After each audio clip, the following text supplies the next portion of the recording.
To our amazing viewers at Cheating Tales Lab, welcome and thank you. Your presence makes these stories worth sharing. We'd love to hear, which part of the world are you joining us from? Let us know. Now, let's dive into today's story. Chapter 1, The Warning. Derek Morrison had always prided himself on reading people. 20 years of running Morrison Construction had taught him to spot lies, identify weaknesses, and recognize when someone was trying to play him. But he never thought he'd need those skills at his local coffee shop on a quiet Thursday morning. The grind was their usual spot, his and Jennifer's weekly ritual before she headed to the Riverstone Art Gallery, where she worked 3 days a week. They'd been coming here for 2 years, ever since moving to Millbrook. Derek appreciated the routine, the normalcy of it all. After building his construction empire from nothing, these small moments of domesticity felt earned. Jennifer sat across from him, scrolling through her phone with that peculiar smile he'd been noticing more often lately. Her auburn hair caught the morning light streaming through the shop's large windows, and for a moment, she looked exactly like the woman he'd married 15 years ago. Before the distance, before the late nights at the gallery, before the phone calls that ended abruptly when he entered the room. "I should get going," Jennifer said, not looking up from her screen. "Rebecca wants me in early today. Something about a new installation." Derek nodded, though something felt off. Rebecca Martinez, the gallery owner, was meticulous about scheduling. She rarely called for last-minute changes. But Derek had learned to keep his observations to himself lately. Marriage, he'd discovered, sometimes required strategic silence. As Jennifer gathered her purse, the young barista approached their table to clear the empty cups. Derek recognized her, Maya, a college student who'd been working mornings for the past 6 months. She was usually chatty, always asking about his latest construction projects. Today, she moved with nervous energy, her hands trembling slightly as she stacked their dishes. "Have a good day, Mr. Morrison," she said, her voice barely above a whisper. As she reached for Jennifer's cup, she knocked over the napkin dispenser, sending white squares scattering across the dark wood table. "Sorry, so clumsy," Maya muttered, quickly gathering the napkins. In the commotion, Derek noticed her slip something beneath his coffee cup, a folded napkin that hadn't been there before. Jennifer, still absorbed in her phone, missed the entire exchange. She stood, kissed Derek's cheek with the same perfunctory affection she'd shown for months, and headed for the door. "See you tonight. I might be late." Inventory. Derek watched her leave, then glanced around the shop. Maya had retreated behind the counter, deliberately avoiding eye contact. The morning crowd had thinned, leaving mostly college students hunched over laptops. He unfolded the napkin under his cup. 3 words in blue ink. "Check her phone." His chest tightened. Derek reread the message twice, his construction calloused fingers turning the napkin over as if expecting more explanation. Maya continued to avoid his gaze, busying herself with unnecessary cleaning behind the espresso machine.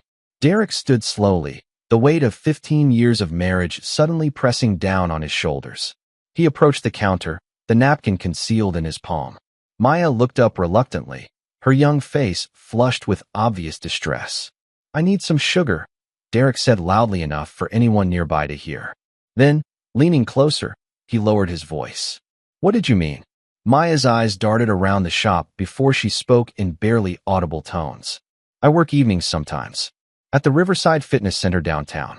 I clean the equipment after hours." She paused, wringing her hands. "Last Tuesday, around 9:30, I saw your wife leaving the back exit with Kyle Bennett. He's one of the trainers there." Derek's jaw clenched. He knew Kyle, a smooth-talking personal trainer who'd been advertising his services around town. Jennifer had mentioned him once, casually, saying some of the gallery patrons used his services. Maya swallowed hard. They were very close, kissing, and she was crying, but not sad crying, happy crying, like people do when they're saying they love each other. The coffee shop suddenly felt stifling. Derek's mind raced through the past few months. Jennifer's new interest in fitness, her defensive reactions to simple questions about her day, the way she guarded her phone like state secrets. "How long?" Derek asked. "I don't know. But Mr. Morrison." Maya glanced around again. Kyle was telling her something about next month. About how they wouldn't have to hide much longer. That everything would work out perfectly. Derek stepped back from the counter, the napkin crumpling in his fist. Maya's revelation confirmed suspicions he'd been pushing aside for weeks. But it was the timeline that chilled him. Next month would mark exactly 15 years of marriage. In Texas, that meant Jennifer would be entitled to half of everything he'd built if she filed for divorce. "Thank you," Derek said quietly. Maya nodded and retreated to the back room, clearly wanting to escape the conversation. Derek left the coffee shop and sat in his black Ford F-250 for 10 minutes, staring at his phone. He could call Jennifer, confront her immediately. He could drive to the fitness center and have it out with Kyle. But Derek Morrison hadn't built a multi-million-dollar construction company by making impulsive decisions. Every successful project required careful planning, precise timing, and strategic execution. He started the truck and drove toward his office, his mind already working through possibilities. Jennifer thought she was playing him for a fool, setting up her exit strategy while pretending to be the devoted wife. She had no idea that her husband had learned long ago that in business, and apparently in marriage, the person who strikes first usually wins. By the time Derek reached Morrison Construction's headquarters, he'd made his decision. This wouldn't be a quick confrontation or a messy public scene. This would be methodical, devastating, and final. Jennifer and Kyle had chosen to betray him, to treat him like a mark in some con game. They had no idea what they'd unleashed. Chapter 2. The Investigation. Derek's office on the third floor of Morrison Construction overlooked the downtown Millbrook skyline he'd helped build. Half the commercial buildings visible through his floor-to-ceiling windows bore his company's signature: clean lines, quality materials, built to last. Unlike his marriage, apparently. He sat behind his mahogany desk, the crumpled napkin from Maya smoothed flat before him like evidence in a case file. 24 hours had passed since the coffee shop revelation, and Derek had spent that time doing what he did best: gathering information and planning his next move. The first call went to Tommy Russo, his oldest friend and a private investigator who specialized in corporate espionage and background checks. They'd met in high school, both scrappy kids from the wrong side of Millbrook who'd clawed their way up through different paths. Tommy's office was in a converted warehouse Derek had renovated 5 years ago, professional courtesy among old friends. "Derek, good to hear from you. How's Jennifer?" Tommy's gravelly voice carried the weight of too many cigarettes and too much bourbon. "That's actually why I'm calling." Derek kept his tone neutral, businesslike. "I need a full workup on someone. Kyle Bennett, personal trainer at Riverside Fitness Center. And I need it yesterday." A pause. Tommy had handled enough divorce cases to read between the lines. "How deep you want me to go?" "Basement level. Everything. Background, financials, relationships, habits. I want to know what he had for breakfast 3 weeks ago." "You got it." "And Derek." Tommy's voice softened slightly. "You okay, brother?" Derek studied the city skyline, his jaw tight. "I will be."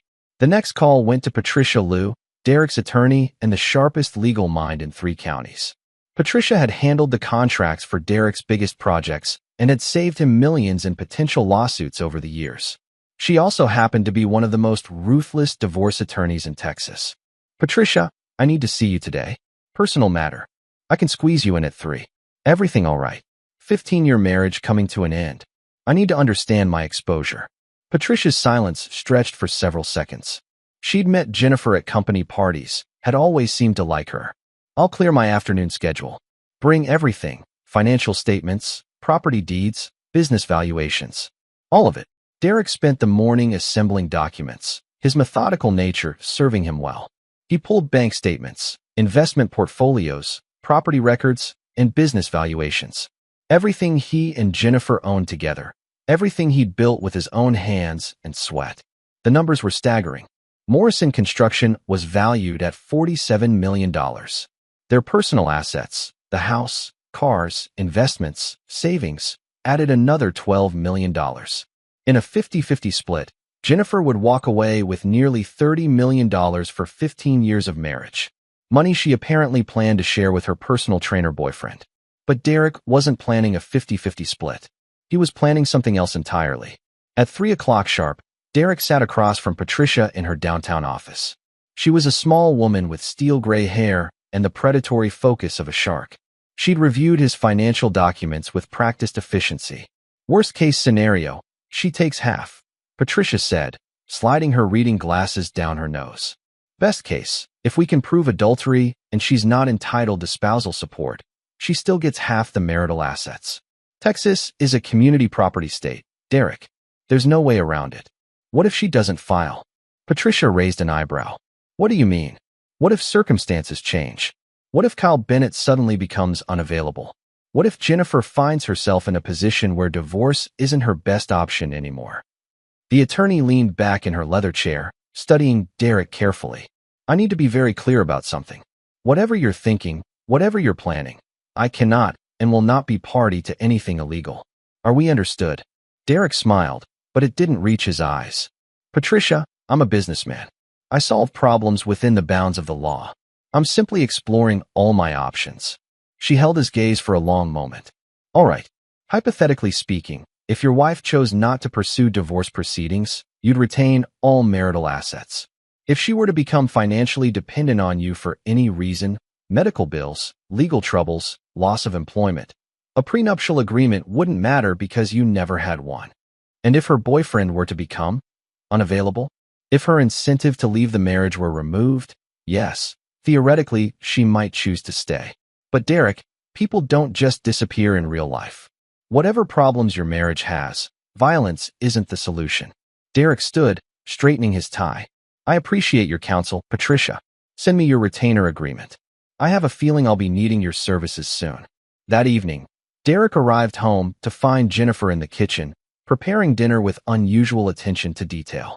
She'd set the dining room table with their good china, lit candles, even opened a bottle of wine from their special collection. What's the occasion? Derek asked, loosening his tie. Jennifer smiled, but Derek noticed it didn't quite reach her eyes either. Can't a wife make a nice dinner for her husband? Derek poured himself a glass of wine and studied his wife. She was undeniably beautiful, auburn hair pulled back in an elegant twist, wearing the blue dress he'd bought her for their anniversary 2 years ago. But he also noticed things he'd missed before. The slight tremor in her hands, the way she avoided prolonged eye contact, the phone face down beside her plate instead of casually visible as it used to be. How was work today? Derek asked, cutting into his steak. Good. Busy. Rebecca's bringing in some new pieces next week. Jennifer's responses came too quickly, rehearsed. How about you? Any interesting projects? Always. Tommy Russo stopped by today. Remember him? We're discussing a potential partnership. Derek watched Jennifer's face carefully. No recognition, no concern. She didn't know Tommy was a private investigator. That's nice, honey. Jennifer refilled her wine glass, her third since dinner began. Derek, I've been thinking. Maybe we should take a vacation. Get away for a while. Reconnect. The timing was too convenient. Derek suspected Jennifer's sudden romantic attention was meant to throw him off the scent, or perhaps ease her own guilt. Where did you have in mind? Somewhere far away. Maybe Europe. We haven't traveled in years. Derek nodded thoughtfully. That sounds wonderful. We should plan something special. He reached across the table and took her hand, noting how she tensed at his touch. 15 years deserves a proper celebration. Jennifer's smile faltered for just a moment. Yes, 15 years. After dinner, while Jennifer showered, Derek's phone buzzed with a text from Tommy. Initial report ready. You're not going to like it. Derek stepped onto their back patio and called Tommy back, keeping his voice low. Kyle Bennett's a piece of work, Tommy began without preamble. 35 years old, divorced twice, both times for adultery. He's got a pattern. Targets married women, usually wealthy ones, convinces them to leave their husbands. Sometimes it works out, sometimes it doesn't. But he always seems to land on his feet financially. Derek's grip tightened on the phone. What else? He's been working at Riverside for 8 months. Before that, he was in Dallas, had a similar situation with a city councilman's wife. She left her husband, gave Kyle about $200,000, then caught him with someone else 6 months later. He moved here right after that blew up. So Jennifer's not his first rodeo. Not even close. I'm still digging, but there's something else. He's been asking around town about real estate investments, talking to people about development opportunities, specifically mentioning Morrison construction projects. Derek felt cold fury building in his chest. Kyle wasn't just stealing his wife. He was planning to use Derek's own success against him. Keep digging, Tommy. I want everything. Derek ended the call and stood in his backyard, looking up at the house he'd designed and built for his wife. Every detail had been chosen with Jennifer in mind. The oversized kitchen windows so she could see their garden, the reading nook off the master bedroom, the art studio in the converted garage. She was upstairs now, probably texting Kyle while pretending to read, planning Derek's destruction while sleeping in the bed he'd bought, living in the house he'd built, spending the money he'd earned. But Derek Morrison didn't get where he was by letting people use him, and he certainly didn't forgive betrayal. The war had begun. Jennifer and Kyle just didn't know it yet. Chapter 3. The Setup. Derek's phone rang at 6:47 a.m., interrupting his morning workout in the home gym he'd built in their basement. Tommy's name flashed on the screen. "You need to see this," Tommy said without preamble. "My office, 1 hour." Derek arrived at Tommy's converted warehouse office to find his friend looking grim, surrounded by photographs, documents, and computer printouts spread across 2 folding tables. "Kyle Bennett's worse than I thought," Tommy began, lighting his 3rd cigarette of the day despite the early hour. "I've got photos going back 3 weeks. He and Jennifer aren't just having an affair, they're planning something specific." Tommy handed Derek a series of surveillance photos. Jennifer and Kyle at various locations around town. The fitness center, a secluded park bench, the parking lot behind Rossi's Italian restaurant. In several images, they were clearly intimate, but what caught Derek's attention were the papers spread between them in many of the shots. What are they looking at? That's the interesting part. Tommy pulled out enhanced close-ups. "I managed to get high-resolution shots with a telephoto lens. They're reviewing real estate documents, property records, and what looks like business valuations." Derek studied the images. Even in the grainy enlargements, he could make out portions of documents that looked suspiciously like his own financial records. Where would Jennifer get these? From your home office, most likely. Or maybe she's been copying them when you're not around. Point is, Kyle's not just seducing your wife, Derek. He's conducting due diligence like he's planning a business acquisition. Tommy handed Derek another set of documents. "I also did some digging into Kyle's financial situation. He's broke. Not just cash poor, actively in debt. He owes $47,000 on credit cards, behind on his car payments, and his apartment rent is 3 months overdue." But here's the weird part. Tommy pulled out bank statements. 2 weeks ago, he made a cash deposit of $15,000. No record of where it came from. And yesterday, another $10,000. Derek's jaw tightened. Jennifer's been giving him money. That's my guess. I've got someone watching the bank, trying to trace the transactions. But Derek, there's something else. Kyle's been meeting with people. Tommy spread out more photos showing Kyle with 2 other men Derek didn't recognize. One was tall and lean with sleeve tattoos, the other shorter and stockier with a shaved head. The tall one is Marcus Rodriguez, Kyle's cousin from Dallas. He's got a record: assault, theft, fraud. The short one is Danny Walsh, some kind of handyman Kyle knows from the gym. What's interesting is what they've been discussing. Tommy handed Derek the final piece of evidence. Audio recordings transcribed to paper. "I planted a listening device in Kyle's car 3 days ago. This conversation happened yesterday afternoon." Derek read the transcript. "Kyle." The timelines moved up. "She's getting nervous. Thinks her husband might be suspicious." "Marcus." "So we stick to the plan?" "Kyle." "Yeah, but we need to be more careful. Derek Morrison's not some suburban chump. Guy built a construction empire from nothing. He's smart." "Danny, what about the insurance angle?" "Kyle, that's still on the table. But Jennifer thinks the direct approach might be cleaner. Get him out of the picture. She inherits everything. We split it 50-50. Derek looked up from the transcript, his face stone cold. "They're planning to kill me." Tommy nodded grimly. "It gets worse. Listen to this part." Derek continued reading. "Jennifer. Voice identified as Jennifer Morrison. I can't wait much longer. He's been asking questions about my schedule, and yesterday he wanted to see my phone. We need to move soon. Kyle, relax, baby. In 2 weeks, Derek will be history, and we'll have everything we ever wanted. Marcus knows people who can make it look like an accident. Marcus, construction sites are dangerous places. Accidents happen all the time." Derek set the transcript down, his hands steady despite the rage building in his chest.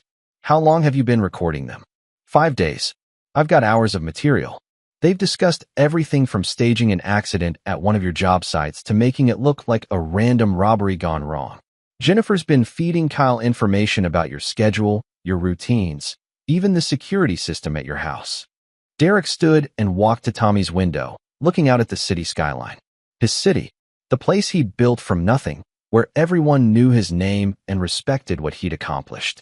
His wife and her boyfriend wanted to take all of that away from him, wanted to murder him for his money like he was some nameless victim in a crime statistic. What's their timeline? From what I can tell, they're planning something for next weekend. There's some charity construction event you're scheduled to attend, Habitat for Humanity, I think. Kyle mentioned it would be perfect because you'll be working with power tools, heavy equipment. Easy to stage an accident. Derek turned back to Tommy, his expression cold and calculating. I need you to keep monitoring them. Every conversation, every meeting, every plan they make. Can you do that without them knowing? Already on it. But Derek, you need to go to the police with this. They're planning to murder you. That's not something you handle yourself. Derek shook his head. Police will want evidence, warrants, due process. That takes time I don't have. And even if they're arrested, what happens then? They make bail, Jennifer hires a good lawyer with my money, and maybe they get convicted, maybe they don't. Either way, I'm destroyed financially, and they've gotten exactly what they wanted, my life ruined. Tommy stubbed out his cigarette, understanding dawning in his eyes. What are you thinking? I'm thinking that Jennifer and Kyle want to play a dangerous game, but they don't understand the rules. Derek's voice was calm, methodical. They think they're the predators, and I'm the prey. They're about to learn they've got it backwards. Derek spent the rest of the morning making phone calls, each one careful and deliberate. The first was to his foreman, Miguel Santos, a loyal man who'd worked for Morrison Construction for 12 years. Miguel, I need some special help with a project. Off the books. Can you meet me at the Riverside site this afternoon? The Riverside site was Derek's newest development, a luxury apartment complex on the outskirts of town. More importantly, it was isolated, surrounded by undeveloped land and accessible by only one road. The second call went to Patricia Liu. Patricia, I need you to draft some documents. Specifically, I want to explore options for what happens to my assets if something were to happen to me suddenly. Derek, what's going on? Just prudent planning. If I were to die unexpectedly, I want to make sure my affairs are in order, and I want to make sure Jennifer is taken care of. The third call was to an old contact from Derek's early days in construction, when he'd worked on projects that required certain kinds of discretion. Ray Castellanos now ran a legitimate security consulting firm, but he'd maintained connections from his less legitimate past. Ray, it's Derek Morrison. I need to meet with you today. I've got a problem that requires your particular expertise. That afternoon, Derek stood in the skeletal frame of what would become the Riverside Luxury Apartments. Miguel had brought two of his most trusted workers, men who'd been with Morrison Construction since the beginning, men whose loyalty to Derek was absolute. Here's the situation, Derek began, his voice carrying the authority that had built his empire. Someone is planning to hurt me, to hurt my family, to steal everything I've worked for. I need your help to make sure that doesn't happen. Miguel nodded without hesitation. Whatever you need, boss. It's going to be dangerous. It's going to require things that aren't entirely legal. If you're not comfortable with that, I understand. You can walk away right now, no questions asked. The three men exchanged glances. Miguel spoke for all of them. Mr. Morrison, you've taken care of our families for years. You've been fair, you've been generous, and you've always had our backs. We're not walking away. Derek smiled, the first genuine smile he'd felt in days. These were real men, loyal men. Unlike his wife, they understood the meaning of commitment. Good. Here's what we're going to do. As Derek outlined his plan, the sun began to set over Millbrook, casting long shadows through the construction site. By the time he finished, his workers understood their roles completely. Jennifer and Kyle thought they were the hunters, but they'd made a critical error. They'd underestimated their prey. Derek Morrison hadn't built an empire by being weak or forgiving. He'd built it by being smarter, more ruthless, and more determined than anyone who tried to stand in his way. The trap was set. Now all he had to do was wait for them to walk into it. Chapter 4, The Bait. Friday evening found Derek in his study, reviewing architectural plans for the Riverside development while Jennifer moved restlessly through the house. She'd been on edge all day, checking her phone constantly and starting at every sound.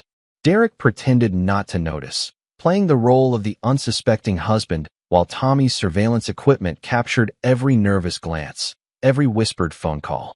Through his earpiece, a nearly invisible device Tommy had provided, Derek listened to Jennifer's conversation with Kyle from the kitchen. He's acting strange, Jennifer whispered into her phone, more attentive than usual. He even suggested we take that vacation I mentioned. Kyle's voice crackled through the tiny speaker. Relax. Maybe he's just trying to be a better husband. Some guys do that when they sense something's wrong. Or maybe he knows. He doesn't know anything. If he did, he would have confronted you by now. That's the kind of man he is. Direct, aggressive. The fact that he's being nice means he's clueless. Derek smiled grimly. Kyle had read him completely wrong. Derek's success had come from patience, from letting opponents reveal their strategies before making his move. He was a chess player, not a street fighter. Tomorrow's the charity build, Kyle continued. Everything's in place. Marcus and Danny have been watching the site all week. They know exactly when and how to make their move. I'm scared, Kyle. What if something goes wrong? Nothing's going to go wrong, baby. By tomorrow night, Derek will be gone and we'll be together forever. With all his money.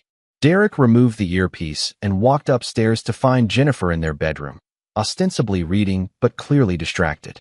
She looked up as he entered, her face immediately shifting to a mask of innocent concern. You look tired, she said, patting the bed beside her. Come sit with me. Derek studied his wife's face, the woman he'd loved for 15 years, who was now plotting his murder with the cold calculation of a mob enforcer. He wondered how long she'd been capable of this level of deception, whether any part of their marriage had been real. Actually, I wanted to talk to you about something, Derek said, sitting on the edge of the bed. The charity build tomorrow. Jennifer's body tensed almost imperceptibly. What about it? I was thinking you should come with me. Make it a day for both of us. You could help with the interior work while I handle the heavy construction. Panic flashed across Jennifer's features before she could control it. Oh, I can't. I promised Rebecca I'd help with inventory tomorrow. Big shipment coming in. Derek nodded, as if accepting her excuse. That's too bad. I was hoping we could spend the day together. He leaned over and kissed her forehead, noting how she flinched at his touch. I love you, Jennifer. I hope you know that. I love you too, she replied. But the words sounded hollow, rehearsed. Derek excused himself and went downstairs to his study, where he made several final phone calls. Everything had to be perfectly orchestrated. One mistake, and Jennifer and Kyle would disappear into the night with millions of his dollars. The first call was to Miguel. Everything ready for tomorrow? Yes, sir. Ray's people are in position, and we've modified the site according to your specifications. It's going to look completely natural. The second call was to Tommy. How's our surveillance? Crystal clear. I've got them recorded discussing every detail of their plan. It's enough evidence to convict them 10 times over. But Derek, are you sure about this? Once you pull the trigger, there's no going back. Derek looked around his study, shelves lined with awards, photos of buildings he'd constructed, certificates of achievement spanning 20 years of hard work. Everything he'd built, everything he'd earned through sweat and determination. Jennifer wanted to take it all away for a few months of passion with a two-bit con man. I'm sure. Saturday morning arrived gray and overcast, perfect weather for Derek's purposes. He dressed in his work clothes, steel-toed boots, worn jeans, and a Morrison construction t-shirt, and prepared for what he knew would be the most important performance of his life. Jennifer made breakfast with unusual attention, as if providing him with a condemned man's final meal. She kept glancing at the clock, clearly calculating the timeline of Derek's planned demise. What time will you be home? She asked, not meeting his eyes. Probably not until late. These charity builds always run longer than expected. Don't wait up for me. Jennifer nodded, relief evident in her posture. In her mind, Derek wouldn't be coming home at all. Derek kissed her goodbye at the door, holding the embrace longer than usual. Have a good day, sweetheart. I'll see you tonight. As Derek drove toward the Riverside construction site, he reflected on the elaborate trap he'd spent the past week constructing. Kyle and his accomplices thought they were walking into a routine murder-for-hire scenario. They had no idea they were entering a carefully orchestrated endgame that would destroy them completely. The Riverside site was buzzing with activity when Derek arrived. Legitimate volunteers were already assembling materials and tools, preparing to build homes for deserving families. Miguel approached Derek with a subtle nod. Everything's ready, boss. Ray's team is in position, and Tommy's got eyes on all the access points. Derek surveyed the construction site with the practiced eye of a professional. To any observer, it looked like a typical charity build, volunteers working together to create something meaningful. But Derek knew that hidden among the legitimate workers were his own people, strategically placed and ready to execute his plan. At exactly 10:30 a.m., Derek's phone buzzed with a text from Tommy. Subjects are moving. Kyle and 2 associates en route to your location. ETA 15 minutes. Derek smiled and picked up a hammer, preparing to play his part as the unsuspecting victim. Kyle Bennett was about to learn that some prey fought back. And when predators became prey, the results were usually fatal. Chapter 5, The Trap Springs. Derek was framing a wall section when Kyle Bennett arrived at the construction site, his 2 accomplices trailing behind like hungry wolves. Through his peripheral vision, Derek watched them case the area, noting security cameras, counting volunteers, identifying escape routes. They moved with the calculated precision of experienced criminals. Tommy's voice crackled through Derek's earpiece. Subjects have arrived. Kyle's talking to the site coordinator, asking about safety protocols and work schedules, playing the concerned citizen. Derek continued working, maintaining the facade of a dedicated volunteer focused on building homes for the needy. Around him, genuine volunteers hammered nails, measured lumber, and shared the satisfaction of meaningful work. They had no idea they were about to witness the violent end of a murder conspiracy. Kyle approached Derek's workstation with practiced casualness, introducing himself as a fitness trainer interested in volunteering. Up close, Derek could see why Jennifer had been attracted to him. Handsome in a generic way, with the artificial confidence of a career manipulator. "You must be Derek Morrison," Kyle said, extending his hand. "I've heard great things about your company." Derek shook the hand that belonged to the man planning to kill him, noting Kyle's firm grip and calculating eyes. "Nice to meet you. Always happy to have more volunteers. I brought a couple friends." Kyle gestured toward Marcus and Danny, who were examining the power tools with obvious interest. "We're all eager to help." "Excellent. We can use all the help we can get." Derek handed Kyle a hammer. "Ever done construction work before?" "Some. I'm a quick learner." Derek led Kyle to a section of wall that needed framing, positioning him exactly where Miguel had prepared the trap. Hidden cameras captured every moment, every word, building an unassailable record of what was about to unfold. For the next hour, Derek worked alongside his would-be murderer, making casual conversation while monitoring Kyle's accomplices through his earpiece. Marcus had stationed himself near the power saw, while Danny lingered around the nail guns. They were waiting for the right moment, when Derek would be isolated and vulnerable. At 12:30, Derek made his move. "Hey Kyle, I need to check on some equipment in the storage trailer. Want to give me a hand?" Kyle's eyes lit up with anticipation. This was the moment they'd been planning, the isolated location where an accident could occur without witnesses. "Sure thing," Kyle replied, signaling subtly to his accomplices. Derek led Kyle toward a construction trailer positioned at the far edge of the site, seemingly away from other volunteers, but actually within clear sight lines of hidden cameras and concealed security personnel. As they walked, Derek's earpiece delivered updates from Tommy. Marcus is following at a distance. Danny's moving to cut off potential witnesses. Ray's team is ready. Inside the trailer, Derek turned to face Kyle directly. The younger man's demeanor had shifted subtly, the friendly volunteer facade replaced by something harder, more predatory. "So Kyle," Derek said conversationally, "how long have you been planning to murder me?" Kyle froze, his hand halfway to a wrench on the workbench. "What did you say?" "I said, how long have you been planning to murder me? You and my wife and your criminal associates." "It's a simple question." Kyle's eyes darted toward the trailer door, calculating escape routes. "I think there's been some misunderstanding." "No misunderstanding." Derek pulled out his phone and played one of Tommy's recordings.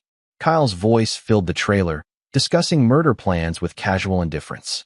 "Construction sites are dangerous places. Accidents happen all the time." Kyle's face went pale, then flushed with anger. "You son of a bitch. You've been spying on us. I've been protecting myself from thieves and murderers. There's a difference." Kyle lunged for the wrench, but Derek was ready. Years of construction work had kept him in excellent physical condition, and he'd been expecting this moment for days. He caught Kyle's wrist, twisted sharply, and slammed him against the trailer wall. "Here's what's going to happen," Derek said, his voice deadly calm. "You're going to call off your friends. You're going to confess everything to the police. And you're going to disappear from my life permanently. Kyle sneered despite his compromised position. You think you've won? Jennifer loves me. Even if you expose us, she'll leave you. You'll lose half of everything you own, and there's nothing you can do about it. Derek smiled, and Kyle suddenly realized he'd made a terrible miscalculation. You're absolutely right, Derek said. If Jennifer divorces me, she gets half of everything. But if Jennifer dies in a tragic accident while attempting to murder her husband, Derek's smile widened. Well, then I inherit everything she would have gotten. Kyle's eyes widened with understanding and terror. You're insane. I'm practical. You and Jennifer wanted to play a deadly game. Now you get to learn the rules. Derek released Kyle and stepped back. Your friends outside are walking into a trap. My security team has been watching them all morning. The police are already on their way. In about 30 minutes, this place will be swarming with law enforcement, and you'll all be arrested for conspiracy to commit murder.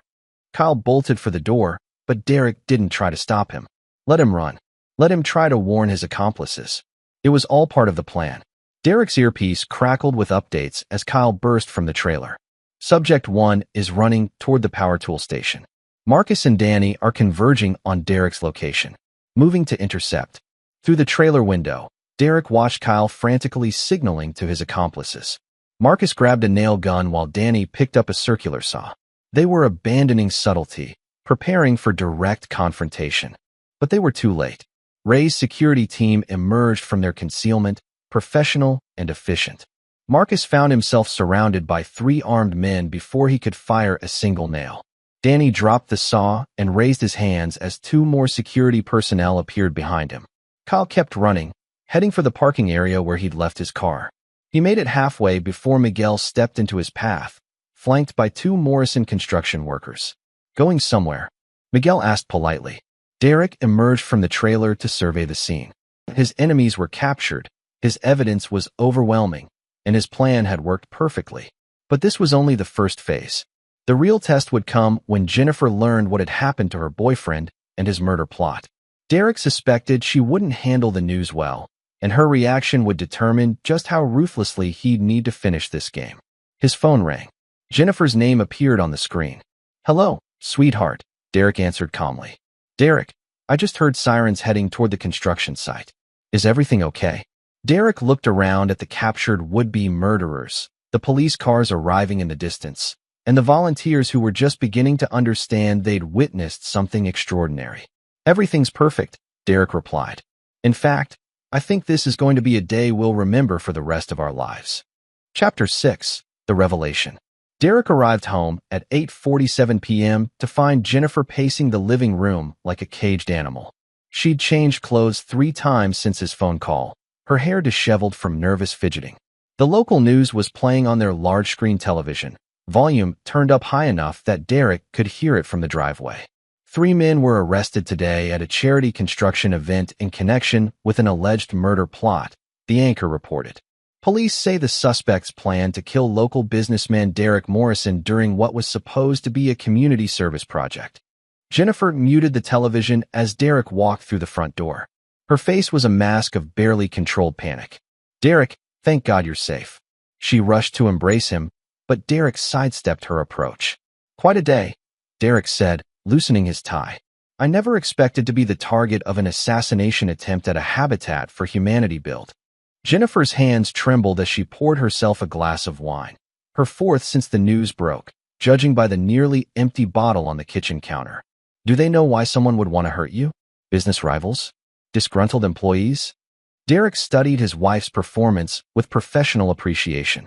Even knowing her complicity, he was impressed by her acting ability. The concerned spouse, the innocent victim of circumstances beyond her control. Actually, they do know, Derek said, settling into his recliner. The police were very thorough in their investigation. It seems one of the suspects had been having an affair with the target's wife. They planned to murder the husband and split the inheritance. Jennifer's wine glass slipped from her fingers, shattering on the hardwood floor Derek had installed himself 3 years ago. Red wine spread across the boards like blood. How terrible, Jennifer whispered. Some people are capable of anything for money. Derek nodded thoughtfully.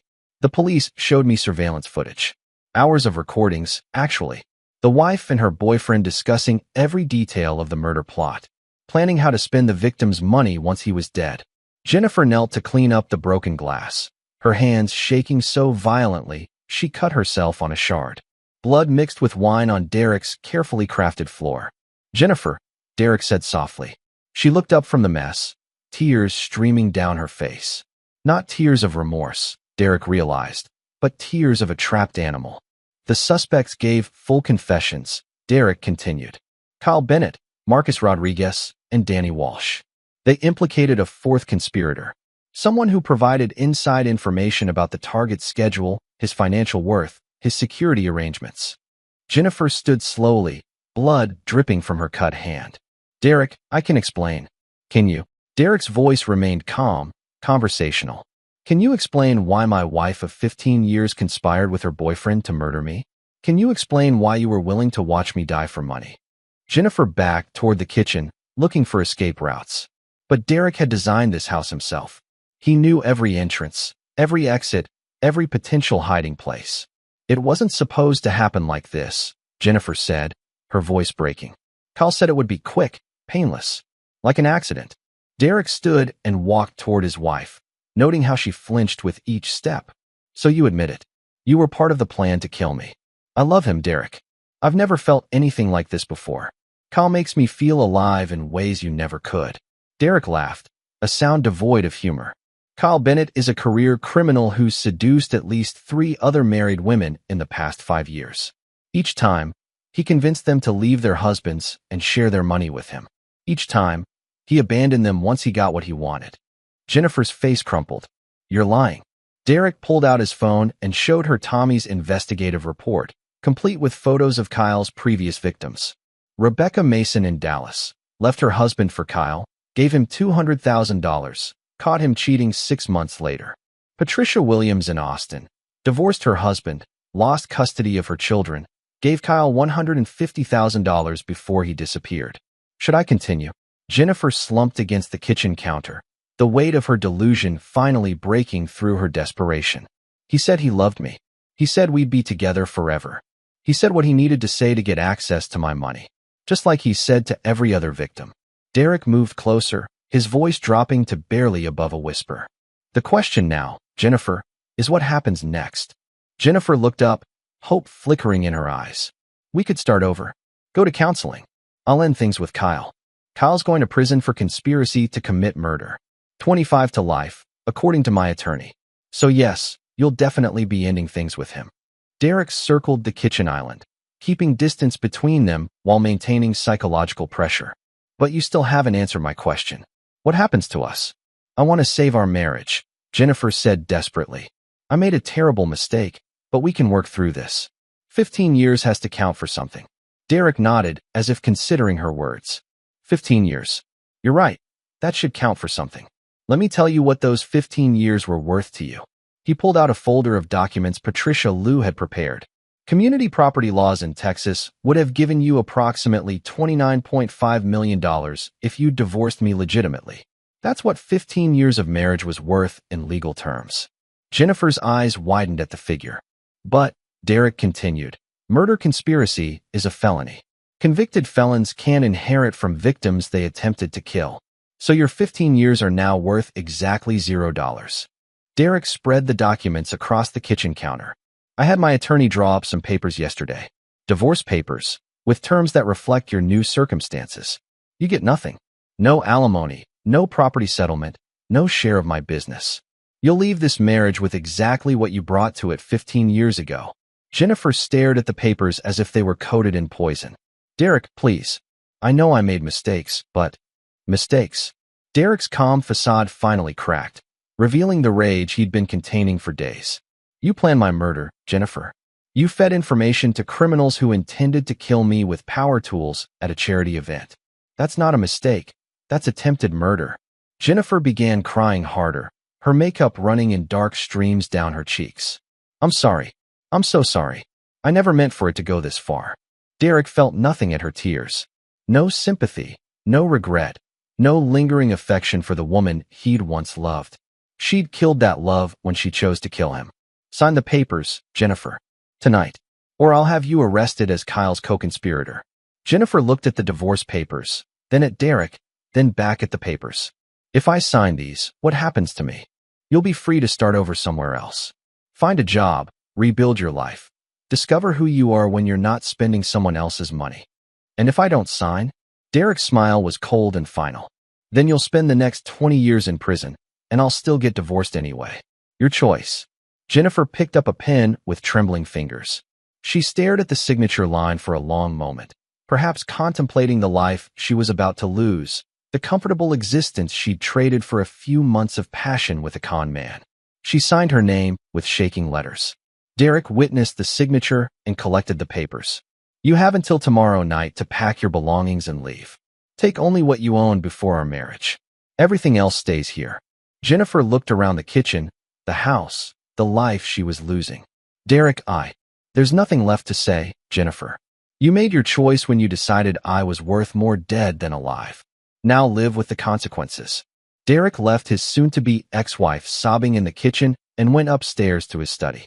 Through the window, he could see police cars still at the construction site in the distance, processing evidence from the failed murder plot. His phone buzzed with a text from Tommy. All 3 suspects have been formally charged. DA says it's the strongest conspiracy case he's seen in years. They're looking at life sentences. Derek typed back, good. What about the 4th conspirator? That's up to you. You've got enough evidence to destroy her legally. Question is whether you want to. Derek looked down at the signed divorce papers, then at a photo on his desk from their wedding day. Jennifer looked so young, so innocent, so full of hope for their future together. She'd destroyed all of that for a personal trainer with a criminal record and delusions of easy money. Derek picked up the photo and dropped it in his trash can. Some betrayals couldn't be forgiven. Some people didn't deserve second chances. Jennifer Morrison was about to learn that lesson the hard way. Chapter 7. The Judgment. Derek woke to find Jennifer gone. She'd left sometime during the night, taking only a single suitcase and leaving behind 15 years of accumulated life. Her wedding ring sat on the kitchen counter next to a brief note. I'm sorry for everything. I hope someday you can forgive me. Derek threw the note away without reading it twice. Forgiveness wasn't in his vocabulary when it came to betrayal. Tommy arrived at 8 a.m. with a manila envelope thick with photographs and documents. They sat in Derek's study, reviewing the evidence that would determine Jennifer's fate. The DA wants to prosecute her, Tommy explained. With these recordings and the financial evidence, they've got her dead to rights on conspiracy charges. She'd be looking at 15 to 20 years. Derek studied surveillance photos of Jennifer meeting with Kyle, passing him envelopes of cash, reviewing documents stolen from Derek's home office. The woman in these images was a stranger, calculating, deceptive, capable of orchestrating murder. What's your recommendation? Tommy leaned back in his chair. Professionally, she's guilty as hell and deserves whatever she gets. Personally, you've already destroyed her life. She's lost everything. Her marriage, her home, her financial security. Maybe that's punishment enough. Derek's phone rang. Jennifer's name on the caller ID. Hello, Derek. Her voice was hollow, defeated. I'm calling to say goodbye. Where are you? Does it matter? I've lost everything that mattered to me. My husband, my home, my future. I have nothing left. Derek heard genuine despair in her voice, but felt no sympathy. You have your life. That's more than you were planning to leave me with. I know. I know what I did was unforgivable. I just want you to know that I did love you, Derek. Maybe not enough. Maybe not the right way, but I did love you. If you'd loved me, you wouldn't have tried to kill me. A long silence. You're right. I was selfish, greedy, stupid. I let Kyle manipulate me into believing things that weren't true. I convinced myself you didn't care about me anymore, that our marriage was already over. Derek looked out his study window at the city he'd helped build, the life he'd created through hard work and determination. Our marriage was over the moment you decided I was worth more dead than alive. I understand. I wanted to hear your voice one more time. To tell you I'm sorry. Derek ended the call without responding. Jennifer's apologies were 15 years too late. At 2 p.m., Derek met with District Attorney Richard Park, an ambitious prosecutor who saw the Morrison case as a career-making opportunity. Park's office overlooked the courthouse where Derek had settled dozens of construction disputes over the years. We want to prosecute your wife to the full extent of the law. Park announced. This case has everything: adultery, conspiracy, attempted murder, financial fraud. It'll send a message that planning to kill your spouse has serious consequences. Derek reviewed the formal charges Patricia Liu had prepared. What kind of sentence are we talking about? With her cooperation in testifying against Bennett and his accomplices, maybe 12 to 15 years. Without cooperation, she's looking at 25 to life.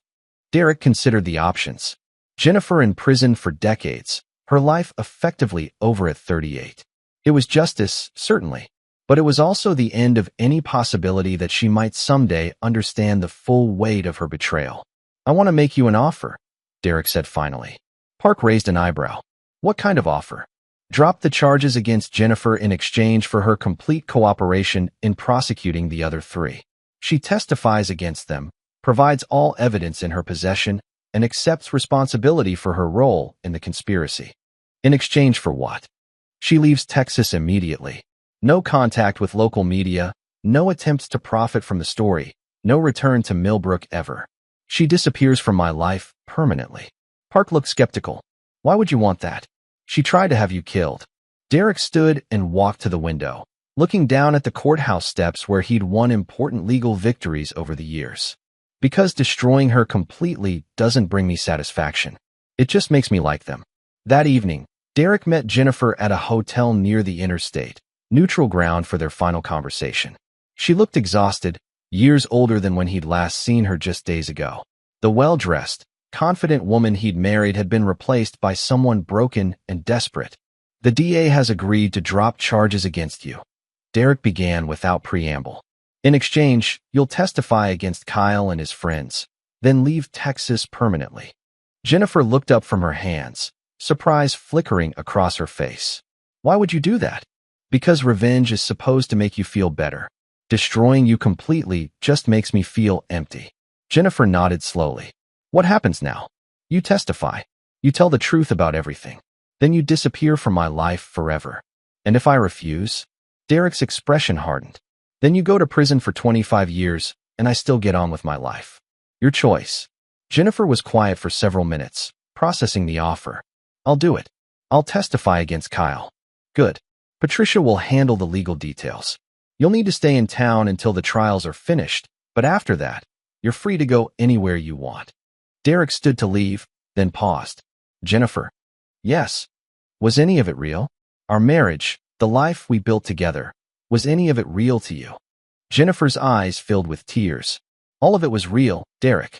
That's what makes this so horrible. I had everything I could have wanted, and I threw it away for something that was never real at all. Derek nodded and walked toward the door. Derek, Jennifer called after him.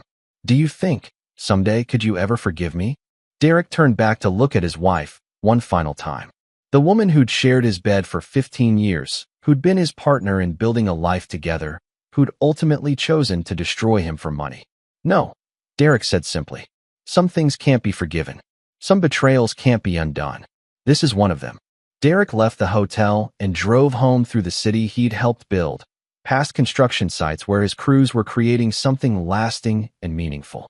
He'd given Jennifer a chance at redemption, an opportunity to start over somewhere else. But forgiveness? That was something she'd forfeited when she chose murder over marriage. Derek Morrison didn't forgive betrayal. He never had, and he never would. Chapter 8. The Trials. 6 months later, Derek sat in the witness box of courtroom 3A, facing the man who'd planned to murder him. Kyle Bennett looked smaller in his orange jail jumpsuit, his artificial confidence replaced by the hollow desperation of a man facing life in prison. The prosecution had built an airtight case.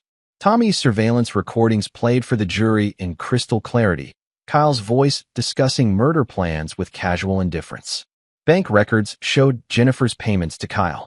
Phone records documented hundreds of calls between the conspirators.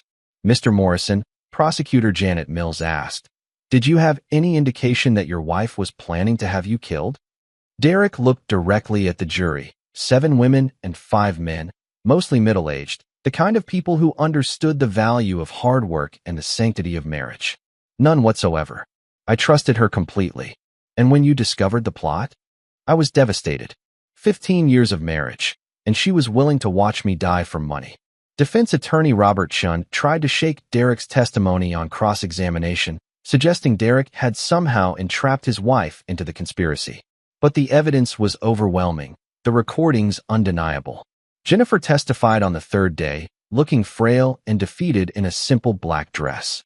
She answered questions with quiet honesty, admitting her role in planning Derek's murder, acknowledging the financial motives, accepting full responsibility for her actions. Mrs. Morrison, Prosecutor Mills asked, "Why did you agree to participate in this conspiracy?" "I was selfish and greedy," Jennifer replied, her voice barely audible. "I convinced myself that Derek didn't love me anymore, that our marriage was already over. Kyle made me feel special, desired. He told me Derek was controlling, that I deserved better." "Did you love Kyle Bennett?" Jennifer looked at Kyle across the courtroom. He stared back with undisguised hatred, furious that she'd agreed to testify against him. "I thought I did, but I realize now that I was just another mark to him. Another wealthy woman he could manipulate and discard." The defense tried to portray Jennifer as the real mastermind, claiming Kyle was just following her lead.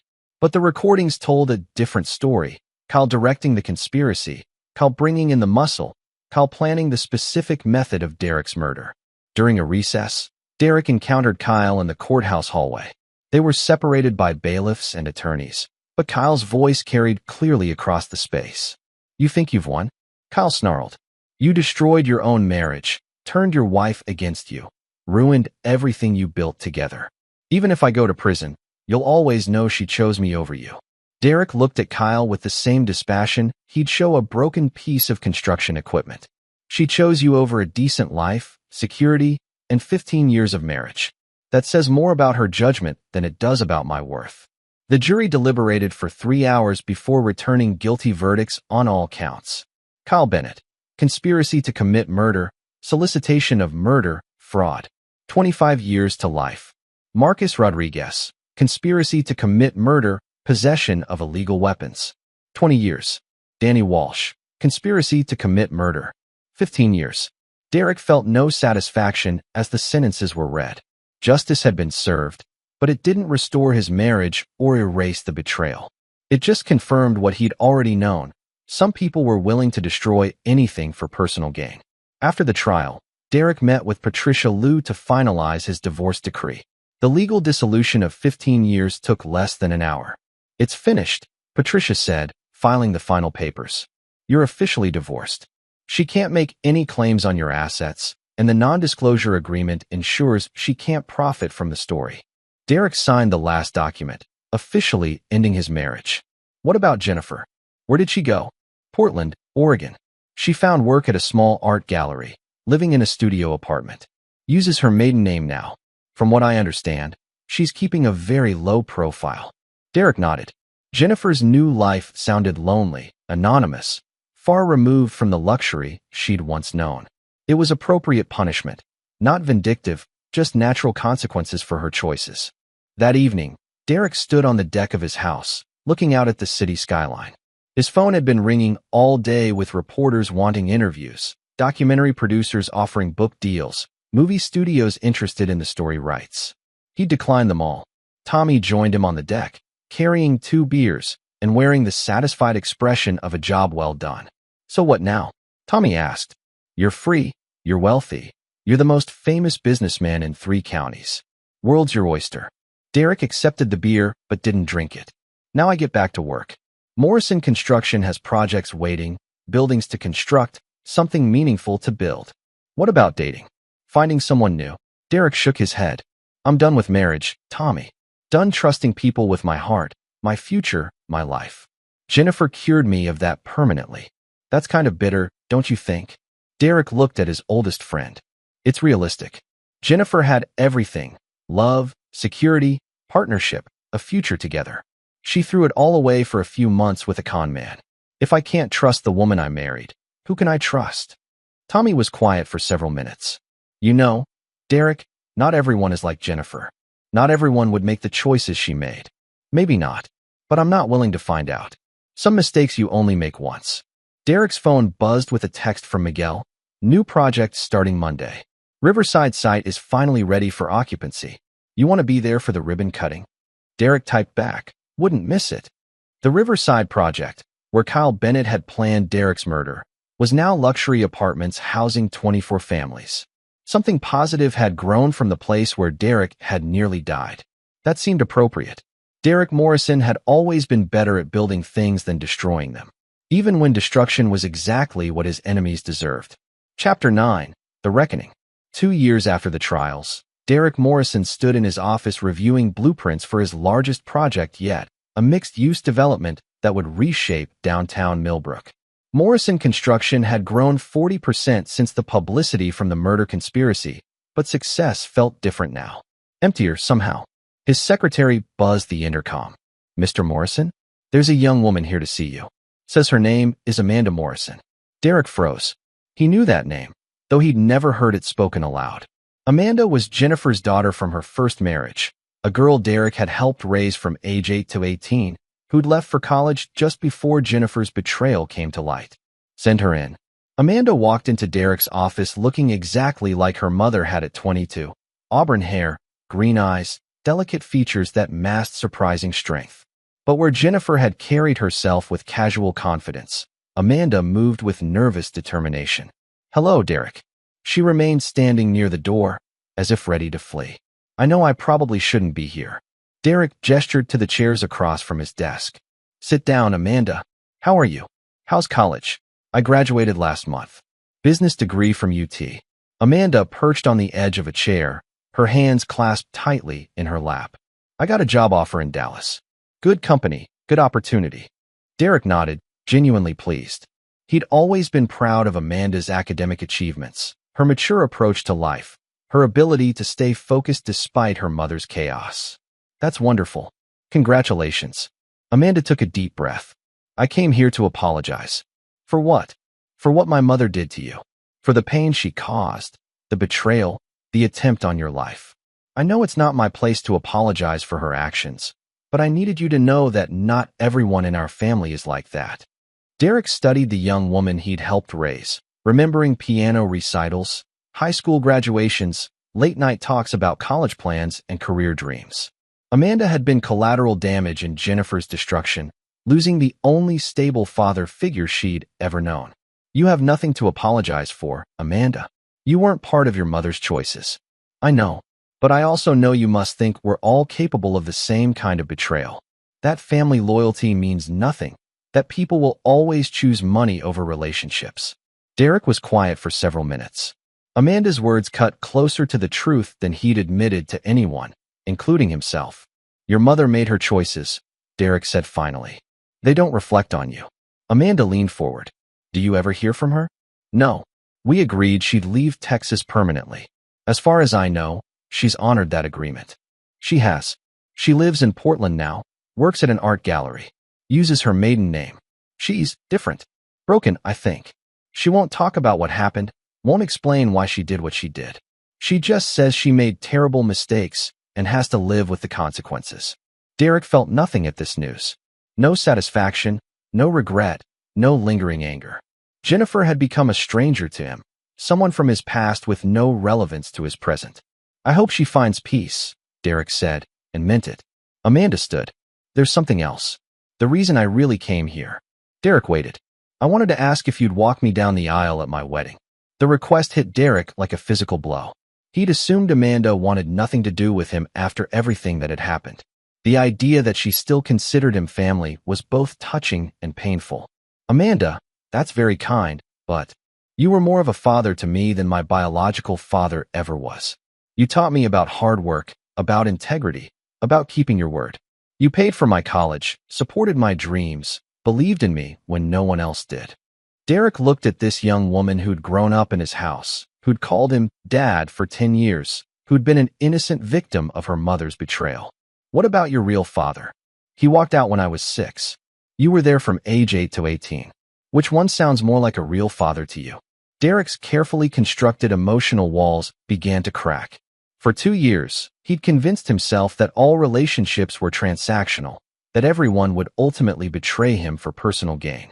But Amanda had nothing to gain from this visit. She was offering him something precious, continued family connection despite her mother's crimes.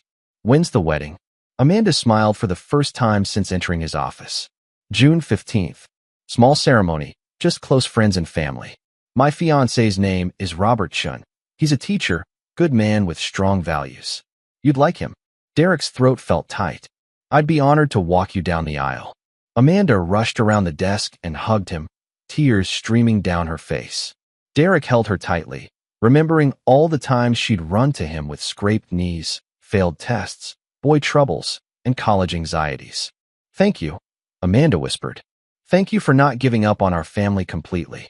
After Amanda left, Derek sat alone in his office for a long time. Through his windows, he could see construction crews working on his latest project, building something that would outlast all of them. But for the first time in 2 years, Derek was thinking about something more than work. He pulled out his phone and called Tommy. You busy tonight? I want to take you to dinner. I have some things to figure out. Sure. You okay? You sound different. Derek looked at a photo on his desk, him and Amanda at her high school graduation, both of them smiling, both of them believing in the future. I'm starting to think maybe not everyone is like Jennifer, Derek said. Maybe some people are worth trusting. Hallelujah, Tommy replied. I was wondering when you'd figure that out. Derek laughed, surprising himself. Don't get ahead of yourself. I'm still not ready to trust easily. But maybe I don't have to be alone forever. 3 months later, Derek stood at the altar of St. Matthew's Church, watching Amanda walk down the aisle in her grandmother's wedding dress. She was radiant, confident, surrounded by people who loved her genuinely. As Derek placed Amanda's hand in Robert's, he realized something had changed inside him. Jennifer's betrayal had taught him that some people were capable of terrible things. But Amanda's loyalty had reminded him that some people were worth the risk of loving. Derek Morrison was still ruthless in business, still unforgiving of betrayal, still protective of what he'd built. But he was no longer closed to the possibility of trust, of partnership, of family. Jennifer had taken 15 years of his life, but she hadn't taken his future. And that, Derek realized, was the most important victory of all. As the ceremony concluded and Amanda kissed her new husband, Derek smiled, the first completely genuine smile he'd felt in 2 years.